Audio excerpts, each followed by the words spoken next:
It's catching fire with everyone. Indian fever. You can be part of the fun. You're the winner at every game. That's where the excitement begins. So catch Indian fever. Be a believer with the Cleveland Indians. Hello, everyone, and welcome to the November 26th, Monday, 2018, Lake County Sentinel Podcast. I'm your host, Tim Shirer, publisher and sports editor of the Lake County Sentinel since 1997. And here tonight with you, we have a rare occurrence tonight for our Cleveland teams and Ohio, including the Buckeyes. All wins this weekend. All positive. The Cavs won 2 Friday and Saturday, upsetting the 76ers and the Rockets on a back-to-back. Ohio State decimating and humiliating Jim Harbaugh and the Michigan Wolverines. It was fun. It was fun. I didn't get to see the whole game because I had a wedding to go to, but I saw a lot of it, and it was fun. What I saw was fun. The Buckeyes, led by Urban Meyer, who I've criticized in the past, just absolutely, positively destroyed and humiliated. Destroyed and humiliated Jim Harbaugh and the Michigan Wolverines. They destroyed them. They humiliated them. It was so beautiful to see this happen.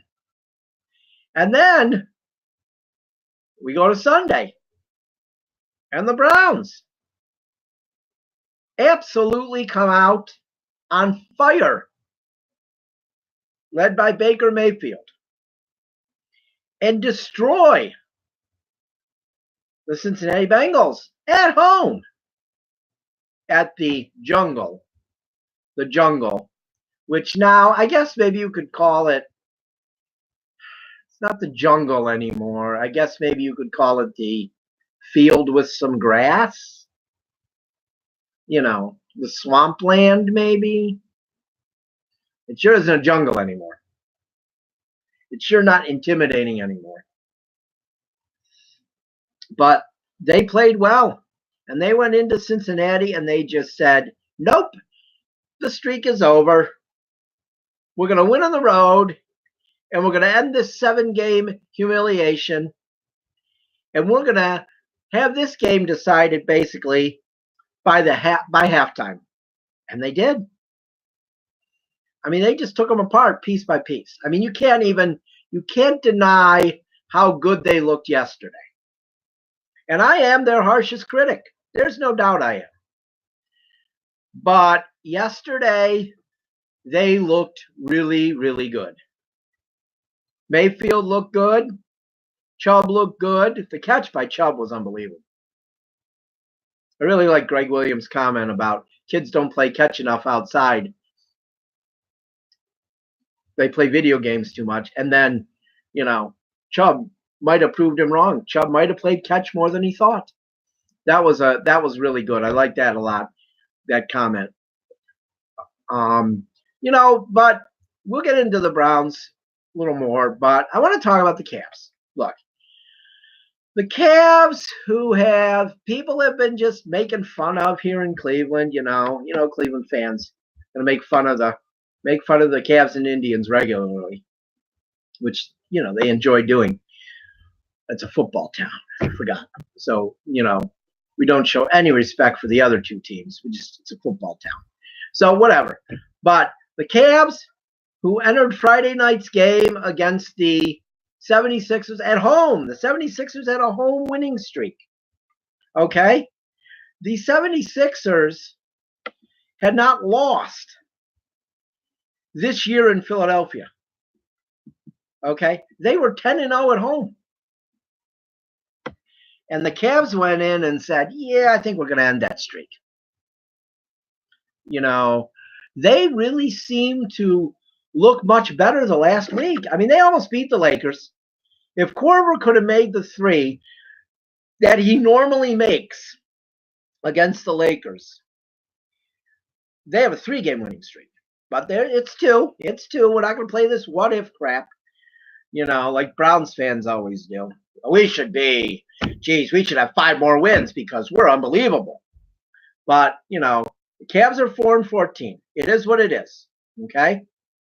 222 winning percentage, but they've won 2 in a row. And now tonight, at home, they take on the Minnesota Timberwolves. They enter the game 4.5 games out of the last playoff spot. That's not a lot. But do we want them to make the playoffs? I don't know if we want them to make the playoffs. I don't want them to become the Washington Bullets, who got the 8th spot every year, never got a good draft pick, and can never improve. If we have to have a year or two where we don't make the playoffs, the Cavs, and they get some good players, that's okay. If they're bearable to watch, but they don't make the playoffs for a year or two, I'm fine with that. If they can get some of these players. Any of those 3 from Duke, and then the year after, there's going to be a guy or 2 that hopefully maybe they can get. You have to be bad to get good in the NBA. So that's what I see right now with the Cavs. I see a little bit of optimism. Colin Sexton's looking really good.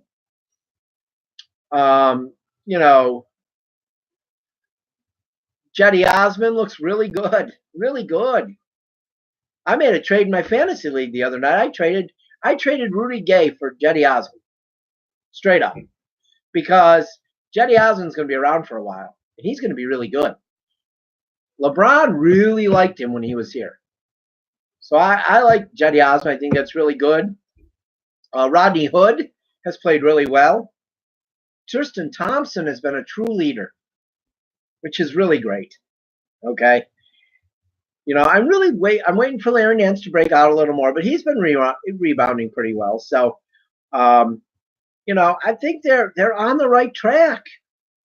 People like to say that about the Browns. They're on the right track. So, you know what? So are the Cavs. So are the Cavs on the right track. How about we give them a little respect? We don't ever want to give the Cavs or Indians any respect. You always have to give. Don't you say a bad thing about the Browns. You better praise the Browns. That's what we got to do. But we can rip the Cavs. We can rip the Indians.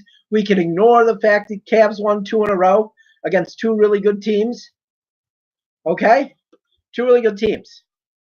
They won 2 in a row against. Let's see. Philadelphia is number 2 and 3 in the East. And Houston has struggled a little this year. For Houston, they're 9th in the West. They're 9-9, but still, they've got so much more talent and veteran leadership than the Cavs. And the Cavs took them apart.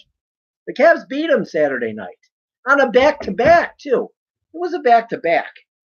It's not like the Cavs had 2 or 3 days off. They played the night before in Philadelphia and came home and beat the Rockets.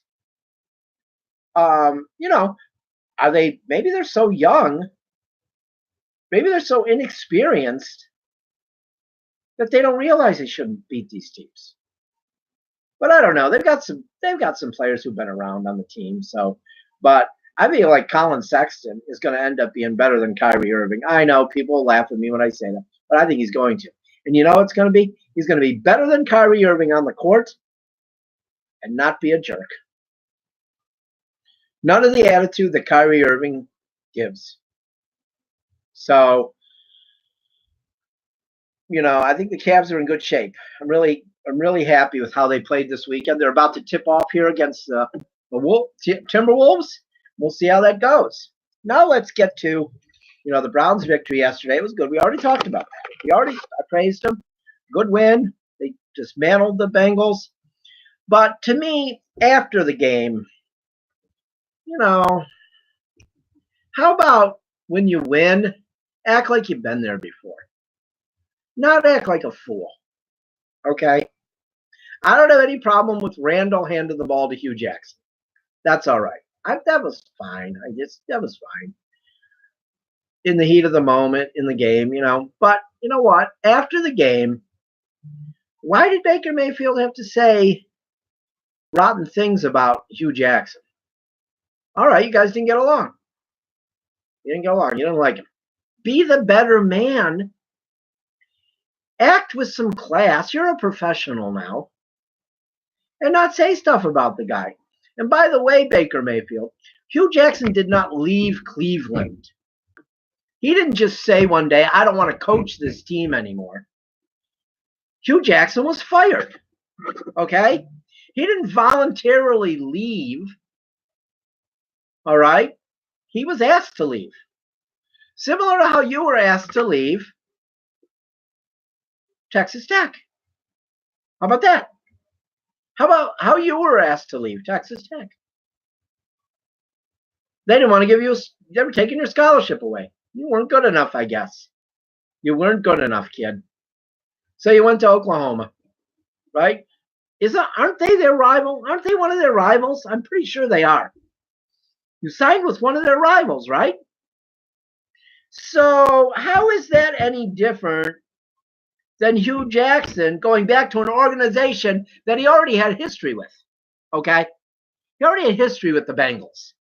It's not like he signed to be an assistant coach with the Ravens or Steelers. He went back to the team that he had already coached prior than making the mistake and taking the Browns job. He should have known better than to take the Browns job. But he took it. He wanted to be a head coach again.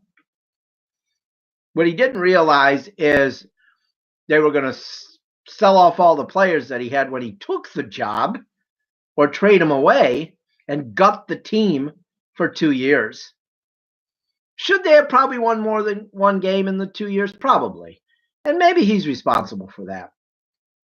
But why does the Cleveland media have to continue to shred him? What is wrong with you people? Do you have no class? Do you have no class? It's pretty pathetic. It's pretty pathetic. Yeah, maybe Hue Jackson didn't take responsibility for a lot of stuff like he should have. That's true. But why don't you show you're the better person and not say stuff about him? It's ridiculous. It's really ridiculous. So, I just think Baker Mayfield should have shut his mouth, said as little as possible. Why couldn't he just say when they asked him about that? Why couldn't he just say like a lot of other guys like Tom Brady, Aaron Rodgers, Peyton Manning, guys like that would have said, well, that's between Hue and I. Why not? Why couldn't he just say that? No, because he had to be. The little Baker Mayfield punk came out yesterday. And the more he wins, the more that punk is going to come out. I'm telling you it is. So, but also, how come Browns fans who are also Ohio State fans are justifying Baker Mayfield now? But when he was in college, they hated his guts and thought he was a punk for what he did at Ohio Stadium. Now he's a great guy. Browns fans are the biggest hypocrites in sports. They are the biggest hypocrites in sports, Browns fans. No doubt about it. Hypocrites. Browns fans are the Trump supporters of sports. They will support anybody who is on the Browns, no matter if they hated him before. They're kind of like Ted Cruz, Browns fans. Now they love the guy. Hated him before. Now they love him because he's a Brown. But that's all the time we have for sports talk tonight. Now we're going to go and talk about some politics.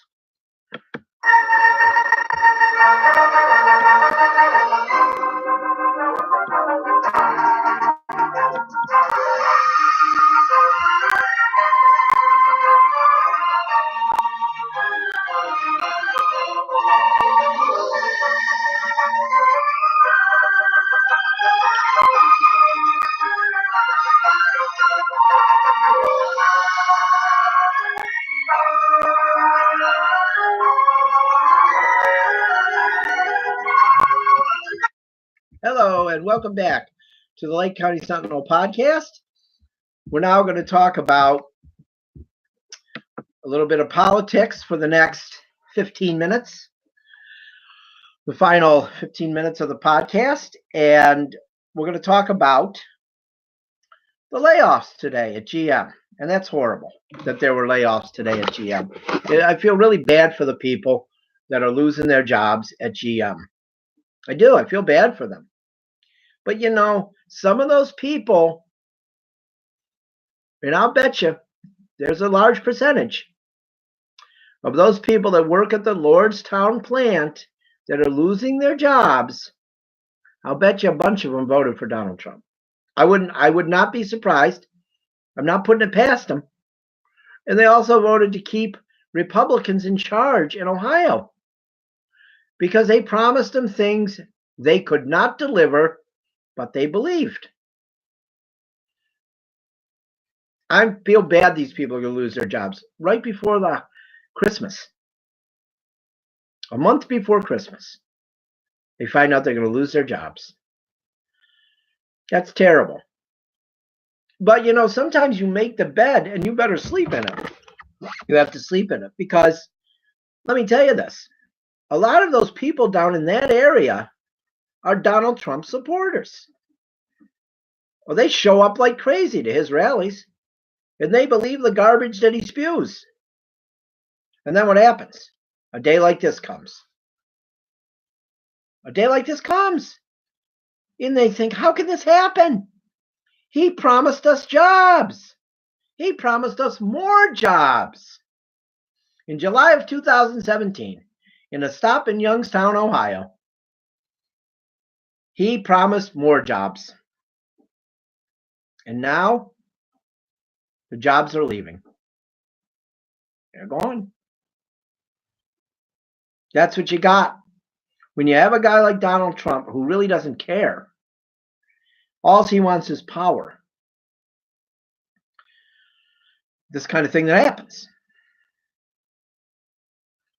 We have a statement. Our senator, our Democratic senator from Ohio, released a statement today. You know, he talked about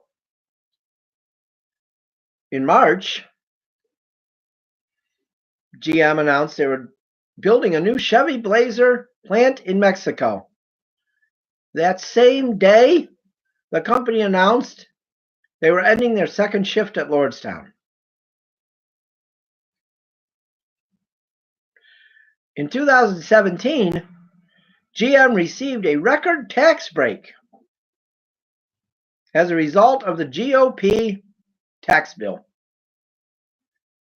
and has eliminated jobs instead of using the tax windfall to create jobs like Donald Trump told us they would, right?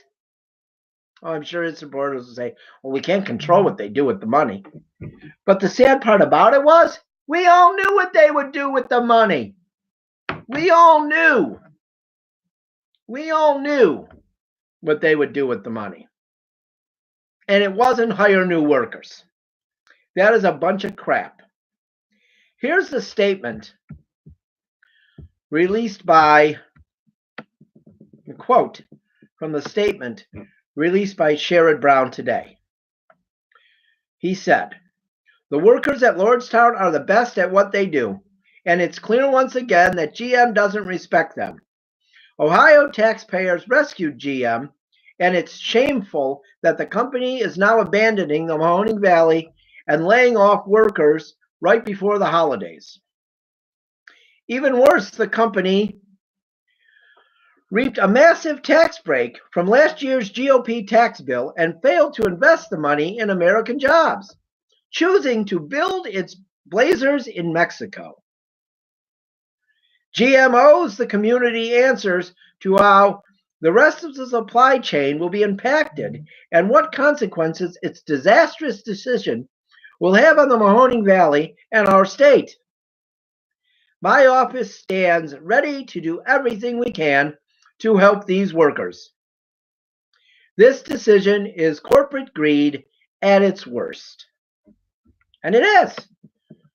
Sherrod Brown breaks it down perfectly there. And Sherrod Brown won the election because people know Sherrod Brown is honest, tells the truth, and fights for American jobs, fights for Ohio jobs. But when you are the minority, you don't care, or you can't, you can care, but you can't do anything about it. Okay? GM has laid off over 3,000 people in the last 2 years.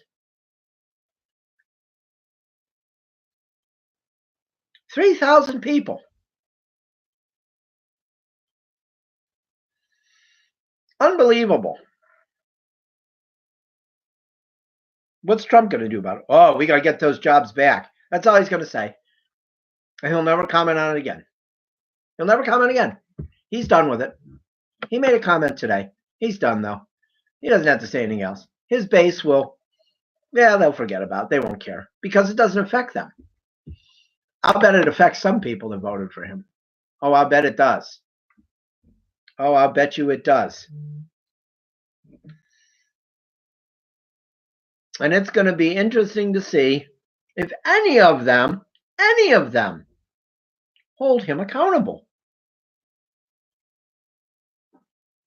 Which I have a feeling they will not.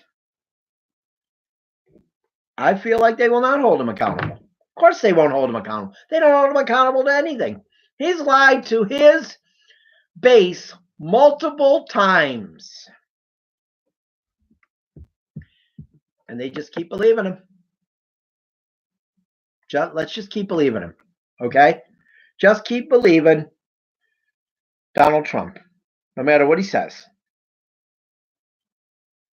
That's what, that's what they keep doing. They just keep believing him. And now at the border, he's ordered people to use tear gas to stop immigrants from coming in. So what happens next? What happens next, people? This is an important moment in American history right here. What happens next? When we're gassing people at the border so they can't get in, they just want a better life. That's all they want is a better life. Okay? And we're gassing them at the border. Donald Trump thinks it's a good thing. He ordered this. He thinks it's a great thing. And so do his followers. Because they're ridiculous. They don't have a heart. But what's going to happen here? What's going to happen? Tear gas at the border for aliens, legal aliens, immigrants that want to come in. What's going to happen next? Is he going to turn the gas on American citizens?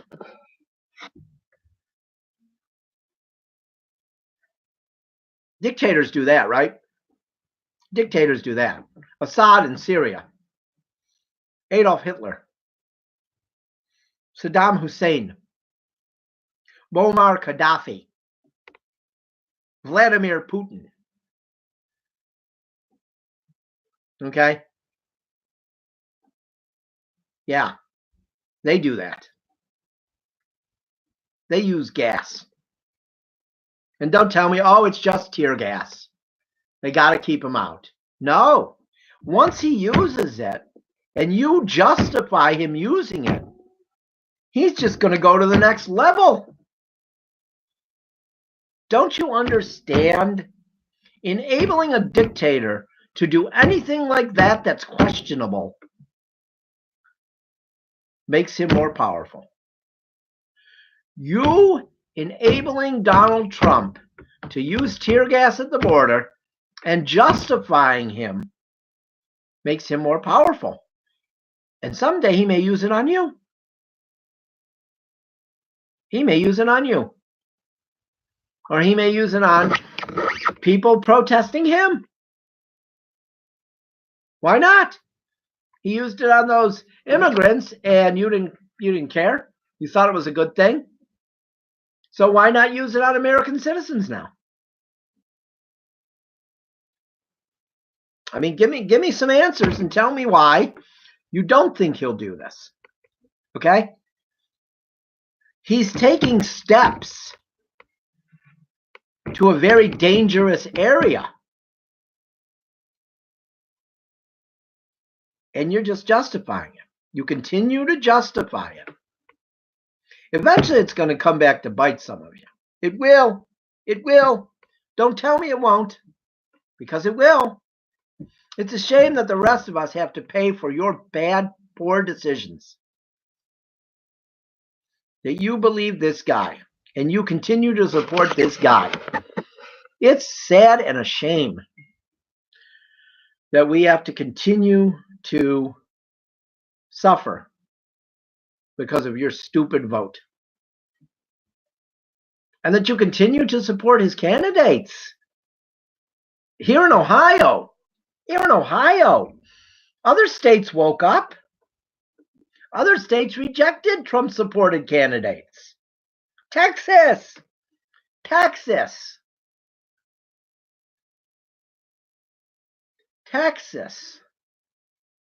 rejected a bunch of Trump-supported candidates.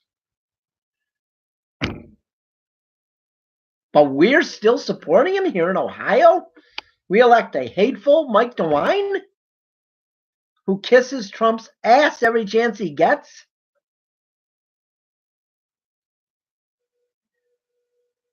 They lie to you the last 2 weeks of the election, telling you that they support pre-existing conditions when they continue to vote against them? What's wrong with you people? What's wrong with the Ohio voter? What's wrong with the Lake County voter? We're in Lake County. I looked at the election results on election night. Lake County was overwhelmingly voting Republican. What is wrong with you people? I don't understand how you can continue to believe their garbage and their lies. Today was a perfect example of they tell you what you want to hear and then do the exact opposite. Do you think Donald Trump is really going to do something to GM for closing this plant? Absolutely not. Probably give him another tax break. Because that's what he does. Protects his corporate people.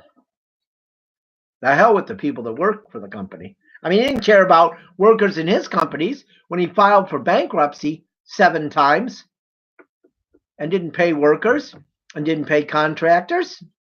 So why do you think he's going to care about you? How can you continue to believe this guy? I don't understand it. I think it's ridiculous and a joke that you continue to believe him. Well, the rest of us have to suffer for your stupid decision. And I'm not mincing words here. It was a stupid decision, guided by greed and racism. Those are the 2 things that guide the Trump supporter: greed and racism. But unfortunately, I'm out of time for tonight. We'll be back tomorrow night at 7 o'clock for our half-hour podcast. Until then, I hope everybody has a good night. Stay safe with the bad weather coming in.